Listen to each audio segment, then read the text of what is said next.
Welcome back. I am Naveen Kumar Singh and you are watching technical skills classes. दोस्तों, आज हम लोग इस वीडियो में बात करने वाले हैं इज आर एम का यूज हम कहाँ और कब करते हैं, उसी के बारे में इस वीडियो में आज हम लोग बात करने वाले हैं। तो चर्चा को शुरू करने से पहले दोस्तों मैं चाहता हूं कि जो भी व्यूअर अभी तक मेरे चैनल को सब्सक्राइब नहीं किए होंगे वो मेरे चैनल को सब्सक्राइब कर देंगे। सब्सक्राइब करने के लिए इस वीडियो के नीचे एक रेड कलर का सब्सक्राइब का बटन होगा, उसे क्लिक कर देंगे और उसके बगल में एक बेल आइकन होगा, उसे भी क्लिक कर देंगे, जिससे कि आपको मेरे नए वीडियो का नोटिफिकेशन मिलते रहे। चलिए दोस्तों, चर्चा को शुरू करते हैं। तो हम लोगों ने पिछले वीडियो में ट्रांसलेशन जब हम लोग पढ़ रहे थे उस समय हम लोगों ने देखा कि एक ऐसा वर्ब है जिसका हर टेंस में अलग अलग रूप होता है। जैसे प्रेजेंट टेंस में इसका रूप होता है इज आर एम। तो आज हम लोग इज आर एम के यूज के बारे में जानेंगे। तो चलिए दोस्तों, चर्चा को शुरू करते हैं। तो सबसे पहले हम लोग जानते हैं कि एम का मतलब होता है हूं,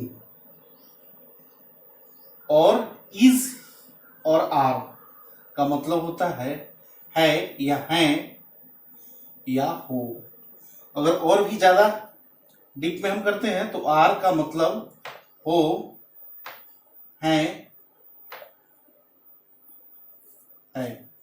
और इज का मतलब है। लेकिन बहुत सारे दोस्त क्या समझते हैं कि आर का मतलब होता है हो और इज का मतलब होता है। नहीं, ऐसा नहीं है। दोनों का मतलब सेम होता है। एक्चुअली हम हिंदी में जब वाक्य लिखते हैं तो ज्यादातर आपके साथ, तुम के साथ हो का प्रयोग होता है, इसीलिए आर को हम हो कहते हैं। लेकिन ये इज आर का मतलब है हो होता है। मैं कहना चाहता हूं कि इज का मतलब है और आर का मतलब हो नहीं होता है। दोनों का मतलब सेम होता है बट उसका यूज अलग अलग है। तो दोस्तों, वीडियो को शुरू से अंत तक जरूर देखें, क्योंकि मैं 10 स्ट्रक्चर बताने जा रहा हूं कि जहां पे इज एम आर का हम यूज करते हैं। तो वीडियो को शुरू से अंत तक जरूर देखेंगे और ध्यान से इस चीज को, या हो सके तो मेरे साथ आप प्रैक्टिस करेंगे, उसको बोलेंगे जब मैं आपको पढ़ा रहा हूं, बता रहा हूं, या कॉपी में आप नोट करेंगे और उसको सेंटेंस को सोचेंगे। बहुत सारे बच्चे क्या करते हैं कि ट्रांसलेशन का किताब उठाते हैं, वहां से बनाना शुरू करते नहीं। सोचिए, सेंटेंस को अपने दिमाग में सोचिए, जिससे कि क्या होगा कि आपका थॉट प्रोसेस भी बढ़ेगा। सोचने की जो शक्ति होती है, पावर होती है, वो भी आपकी बढ़ेगी। तो आप सोचिए और स्पोकन भी आपका सही होगा जब इसको जल्दी जल्दी आप बोलने की कोशिश करेंगे, प्रैक्टिस करेंगे। और मेरे साथ भी प्रैक्टिस कर सकते हैं। तो चलिए दो बच्चों, देखते हैं। अब जो है, आप समझ गए। अब जो एम का यूज होता है आई के साथ, जिसे हम कहते हैं फर्स्ट पर्सन सिंगुलर नंबर, और जो इज का यूज होता है ही, सी, इट या नेम, जिसे हम थर्ड पर्सन सिंगुलर नंबर कहते हैं। जो हम लोगों ने शुरू यानी कि लास्ट के बहुत सारे वीडियो में, मैं लिंक भी आपको दे दूंगा इस वीडियो के नीचे, कि आप लास्ट वीडियो को जाके देख सकेंगे कि हमने पर्सनल प्रोनाउन का एक टेबल बनाया था। उसके बाद जो आर है, इसका यूज होता है यू के साथ, दे के साथ, वी के साथ, यानी कि प्लूरल नंबर के साथ, यानी कि सेकेंड पर्सन हो, फर्स्ट पर्सन हो, थर्ड पर्सन हो, उसके प्लूरल नंबर के साथ हमारा आर का यूज होता है। थर्ड पर्सन सिंगुलर नंबर के साथ इज का, और आई के साथ एम का प्रयोग होता है। अब हम लोग बात करेंगे सेंटेंस का। तो हम जब ट्रांसलेट करते हैं तो आपका there are 3 types of sentence. ऐसे सेंटेंस अलग अलग होता है, अभी हम उसमें नहीं जा रहे हैं। हम अभी जो सेंटेंस का, जो how many types of sentence के बारे में बात नहीं कर रहे हैं। हम अभी जो ट्रांसलेशन मुख्यतः बनाते हैं, वो सेंटेंस को जब ट्रांसलेट करते हैं तो 3 टाइप से करते हैं, अफर्मेटिव, नेगेटिव और इंट्रोगेटिव। हम उसकी बात कर रहे हैं। तो सबसे पहले हम देखेंगे अफर्मेटिव सेंटेंस के बारे में। अफर्मेटिव सेंटेंस, इसमें कुछ नहीं करते हैं। जो स्ट्रक्चर होता है, subject plus is, are, am plus other word, simple हो जाता है, स्वीकारात्मक। जैसे ही इज राम। दूसरा होता है निगेटिव सेंटेंस। इसमें हम नकारात्मक नोट का प्रयोग करते हैं, यानी कि subject plus is, are plus am plus not plus other word. जैसे ही इज नॉट राम, वह राम नहीं है, एग्जाम्पल। और तीसरा होता है अफर्मेटिव हो गया, निगेटिव हो गया, यानी कि हम किसी भी एक सेंटेंस, यानी कि हम 10 स्ट्रक्चर बताएंगे, हम अफर्मेटिव का बताएंगे आपको, आप उसको निगेटिव और इंट्रोगेटिव खुद से बनाएंगे, क्योंकि निगेटिव में कुछ नहीं करना है, इज, एम और आर के बाद नॉट का प्रयोग करना है। और इंट्रोगेटिव क्या होता है, 2 टाइप के होते हैं। जब हम इंट्रोगेटिव सेंटेंस की बात करते हैं, तो इंट्रोगेटिव सेंटेंस की हम जब बात करते हैं, प्रश्नवाचक वाक्य जिसे कहते हैं इंट्रोगेटिव सेंटेंस, तो ये 2 टाइप का होता है। एक में यस नो क्वेश्चन बोलते हैं, दूसरा में WH क्वेश्चन, पहला और दूसरा। इसमें क्या होता है कि हिंदी का स्ट्रक्चर कैसे होता है, क्या से शुरू होता है ज्यादातर, जैसे क्या वह राम है, और साइन ऑफ इंटरोगेशन।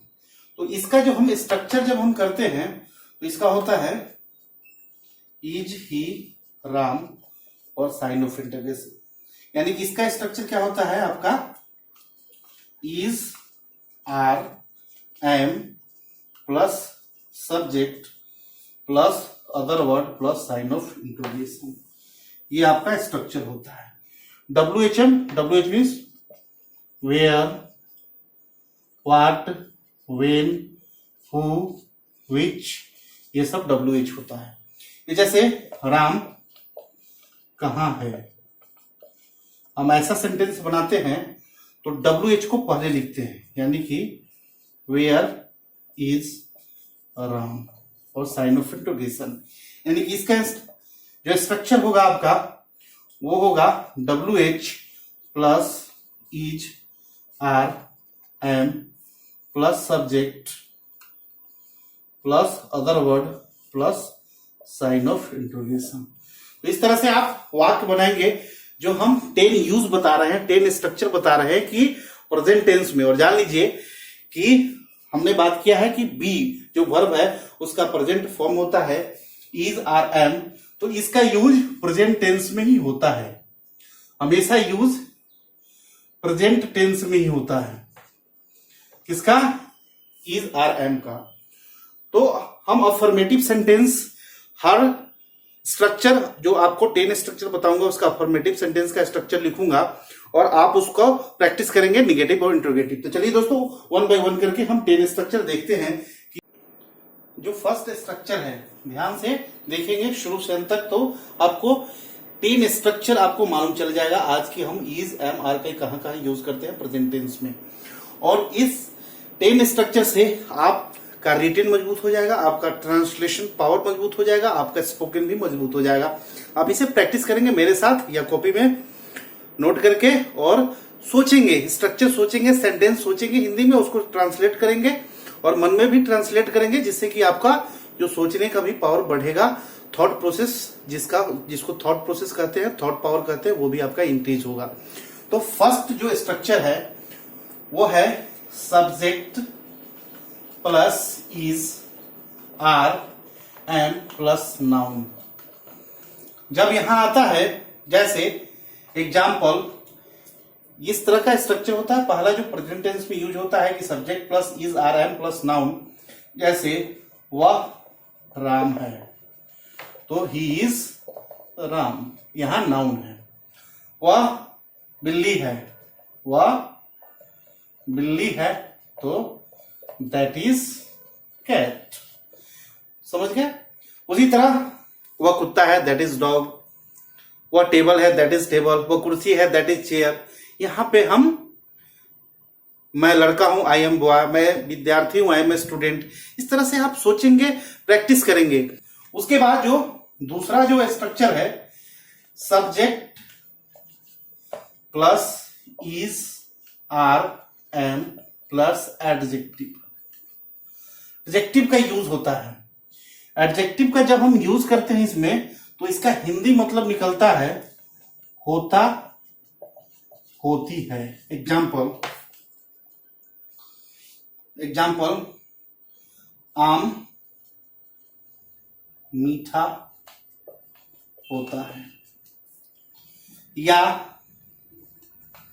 दही खट्टा होता है। आम मीठा होता है तो मैंगो इज स्वीट। दही खट्टा होता है तो कर्ड इज सावर।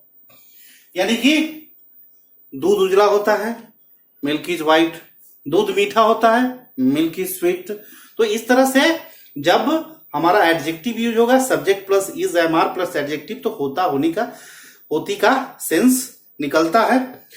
यहां जब बात कर ही रहे हैं तो एक चीज और बता दें कि जब आम मीठा होता है, जबकि इसके नेचुरल गुण का बोध होता है, तब हम इसको मैंगो इज स्वीट है। लेकिन जब हम बोलते हैं कि आम, ध्यान दीजिएगा, आम मीठा है, तब यहां क्या है, किसी खास आम के बारे में, आपके पास आम है या मेरे पास आम है, किसी खास आम के बारे में बात किया जा रहा है, तो हम सब चीज स्ट्रक्चर सेम होगा, बस केवल हम आर्टिकल का यूज करते हैं द मैंगो इज स्वीट। यानी कि आम मीठा है, मैंगो इज स्वीट। दूध उजला होता है तो मिल्क इज व्हाइट, लेकिन दूध उजला है किसी खास दूध के बारे में, तो द मिल्क इज व्हाइट। जब पूरे का बोध होता है, जब उसके नेचुरल क्वालिटी को बताता है, तो वहां पे हम द का यूज नहीं करते, लेकिन किसी खास के बारे में बातचीत किया जाता है तो वहां पे हम द का यूज करते हैं। अब जो थर्ड जो है स्ट्रक्चर है, जो फर्स्ट स्ट्रक्चर हो गया, सेकेंड हो गया, अब थर्ड स्ट्रक्चर जो हम प्रेजेंट टेंस में कंटिन्यूअस में यूज करते हैं। थर्ड स्ट्रक्चर कहां करते हैं? कंटिन्यूअस में। जैसे subject plus is are am plus V4 plus other word. V4 यानी कि V4 equal to V1 plus ING। जैसे ही इज गोइंग, यानी कि वह जा रहा है। आई एम रीडिंग, यानी कि मैं पढ़ रहा हूं। He is going, he is coming, he is eating, I am going, I am coming, I am eating, I am playing. तो इस तरह से सोच सकते हैं। I am not playing, am I playing. तो इस तरह से आप इसका निगेटिव और इंट्रोगेटिव भी बनाएंगे, और जरूर बनाएंगे। बोलने का कोशिश मेरे साथ ही कीजिए, मेरे साथ ही प्रैक्टिस कीजिए, और इसका घर पर निगेटिव और इंट्रोगेटिव सेंटेंस जरूर बनाएं। अफर्मेटिव सोचे, उसका निगेटिव और इंट्रोगेटिव भी बनाएं।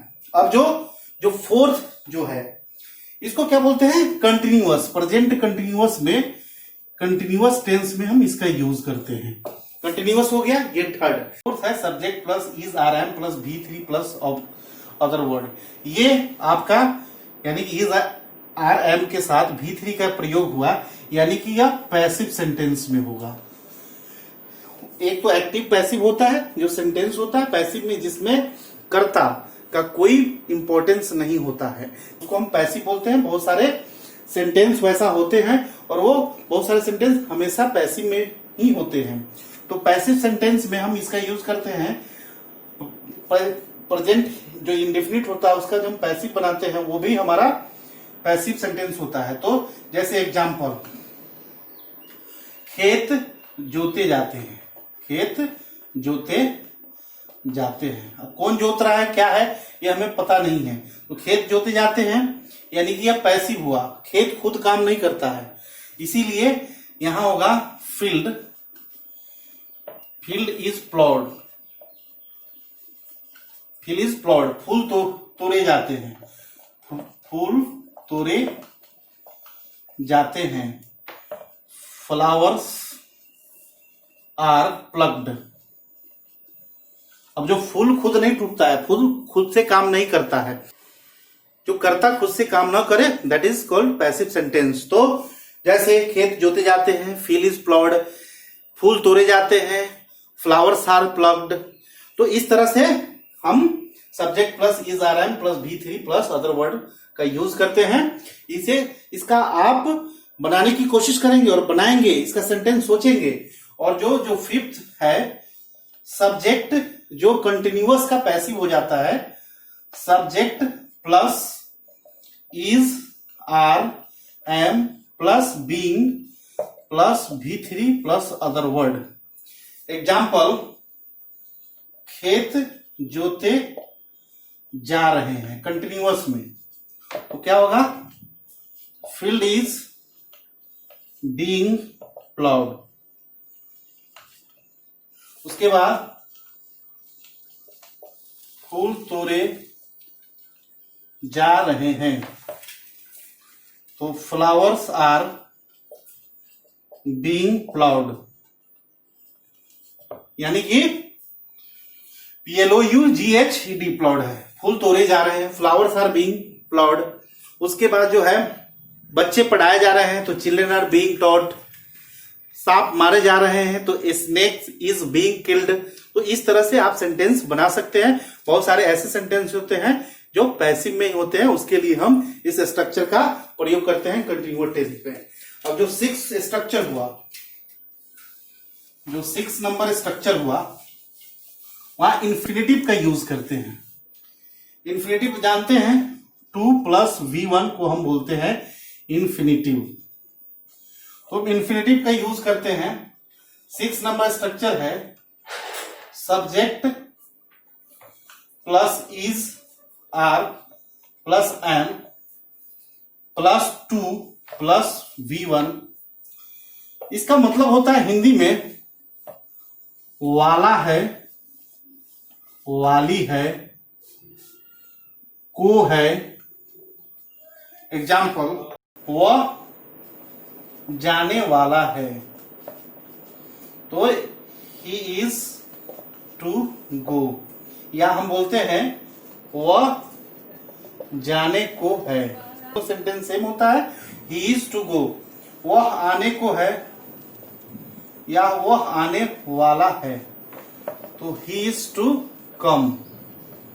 इसी तरह आप बना सकते हैं, जैसे ट्रेन आने वाली है, train is to arrive. Train पहुंचने वाली है, ट्रेन इज टू अराइव। वह जाने को है, ही इज टू गो। वह आने को है, ही इज टू कम। वह खाने को है, ही इज टू ईट।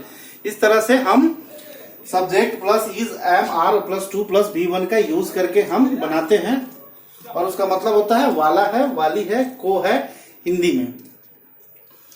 अब जो 7th जो पॉइंट है, इसी में अबाउट, हम इसी स्ट्रक्चर में अबाउट ऐड करेंगे, जिसका मतलब होता है 7th जो स्ट्रक्चर है, subject plus is am are plus about plus 2 + V1।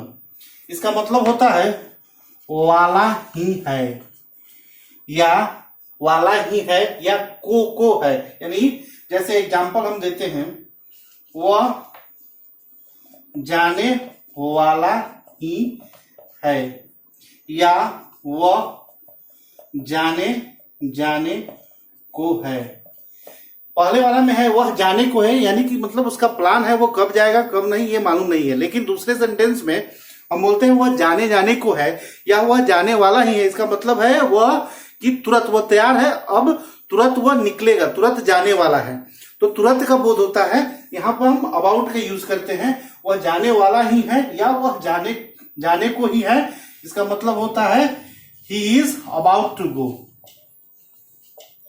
दूसरा एग्जाम्पल, वह मरने को है, वह मरने को है, तो he is about to die.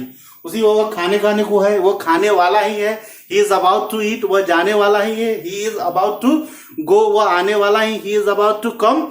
इस तरह से आप सोच के और आप इसको प्रैक्टिस करेंगे, जितना प्रैक्टिस करेंगे उतना इसमें आप परफेक्ट होंगे। तो 8 नंबर जो स्ट्रक्चर है, 8 पॉइंट है, वो स्ट्रक्चर है, देखते हैं। इज का प्रयोग हम ईट के साथ करते हैं, यानी कि टाइम बताना हो, मौसम यानी कि वेदर का बात करनी हो, डे मंथ का बात करना हो, तो 8 नंबर जो है हमारा वो क्या है, जैसे हमें समय बताना है। जैसे बात करते हैं, it plus is am are plus time या वेदर या डे या मंथ डॉट डॉट। एग्जाम्पल, गर्मी है, गर्मी है, इट इज हॉट। आज गर्मी है, it is hot today, it is hot today. सोमवार है, इट इज मंडे। जनवरी है, इट इज जनवरी। इसी तरह से हम बना सकते हैं। वेदर दिखाना है, टाइम है, जैसे 9 बजा है, 9 बजा है, इट इज 9 o'clock। 10 बजा है, इट इज 10 o'clock। इस तरह से टाइम, वेदर दिखाते हैं। जो नेचुरल चीज, जो नेचर जो होता है उसके बात करते हैं, उसके रिगार्डिंग बात करते हैं, वहां इट के साथ हम इज का प्रयोग करते हैं। इस तरह से अब जो हुआ, ये हमने इज के, केवल यहां पे इज प्रयोग होगा, एम आर का प्रयोग नहीं होगा। It is, it plus is plus time. Time यानी कि वेदर, डे, मंथ, कुछ भी यहां पे दिखा सकते हैं। उसके बाद जो है 9th जो स्ट्रक्चर है, 9th नंबर स्ट्रक्चर है, वो एम्फैटिक यानी कि सेंटेंस को कोई पूछता है कि वह कौन है, तो कभी मैं ही तो हूं जोड़ देते, वही तो है, राम ही तो है। इस टाइप का अगर हमको सेंटेंस बनाना हो तो 9 नंबर जो पॉइंट है वहां पे भी हम इट का यूज करते हैं। It plus is plus subjective case, subjective case of pronoun. Subjective जैसे ही, आई, यू, ये सब हम सब्जेक्टिव केस है। ऑलरेडी हम बता चुके हैं लास्ट वीडियो में, इसका लिंक आपको मिलेगा, आप देख भी सकते हैं उसको। तो जब हम बात करते हैं कि मैं ही तो हूं, इसका मतलब होता है हिंदी में ही तो हूं, मैं ही तो हूं। तो मैं जल्दी जल्दी लिख रहा हूं, थोड़ा आप ध्यान से इसको देखेंगे। आप ना हुआ तो एक बार नहीं, 2 बार, 3 बार, 4 बार देखेंगे।